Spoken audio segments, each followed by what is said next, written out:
IELTS Writing Task 2 এর discussion এসে দুইটা এসে রয়েছে, discuss both views and advantage versus disadvantage এসে।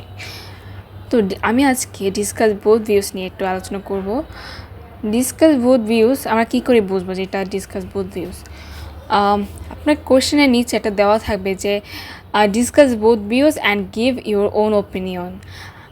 অ্যান্ড ওভারঅল আমি আপনাকে ধারণা দিয়েছি কীভাবে সেটা আপনি সাজাবেন, কীভাবে আপনি লিখবেন। অ্যাকচুয়ালি ওভারঅল ধারণাটা কী, আপনি এখানে 4টা মোট প্যারা, অ্যাকচুয়ালি ইন্ট্রোডাকশন, বডি প্যারা 1, বডি প্যারা 2, দেন লাস্ট কনক্লিউশন।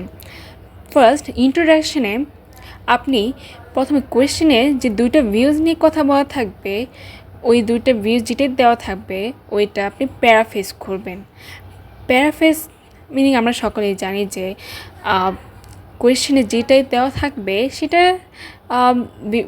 যে ভার্বগুলো রয়েছে ওইটাই একই, কথা মিনিংটা একই থাকবে, বাট কথার আমরা অন্যভাবে সাজিয়ে লিখবো, অন্য ওয়ার্ড ইউজ করে লিখবো।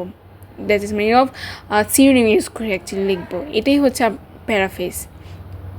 তো প্রথমে কোয়েশ্চেনটাকে আমরা প্যারাফ্রেজ করে লিখবো, দেন আমরা আমাদের যে অপিনিয়নটা, আমরা কোন দুইটা ভিউজের মধ্যে কোনটা আমি অ্যাগ্রি করছি ওই অপিনিয়নটা জাস্ট আমি বলবো। এখানে ইন্ট্রোডাকশন এইটুকু, ব্যাস। জাস্ট আমরা 1 থেকে 2 লাইনের মধ্যে 2 লাইন সর্বোচ্চ আমরা লিখে শেষ করে দেবো। বডি প্যারা 1-এ আমরা যা করব সেটা হচ্ছে বডি প্যারা 1 আর বডি প্যারা 2-তে একটা কথা মাথায় রাখবেন, বডি প্যারা 1 আর বডি প্যারা 2-তে আমরা কখনোই আমাদের অপিনিয়নের সম্পর্কে লিখব না। আপনি কোনটা যুক্তি দিচ্ছেন, আপনার কোনটা ভালো লেগেছে ওইটা সম্পর্কে আপনি লিখবেন না। কোয়েশ্চেনে যে দুইটা ভিউজ নিয়ে বলা থাকবে ওই যে কোনো একটা ভিউসের সম্পর্কে ওদের যুক্তি দিয়ে, ওদের এক্সাম্পল দিয়ে বডি প্যারা 1 লিখবেন। আর অপোজিট আরেকটা যে ভিউজটা থাকবে সেটা বডি প্যারা 2-তে আপনি লিখবেন, ডিসক্রাইব করবেন ওদের যুক্তি সম্পর্কে, নট ইউ।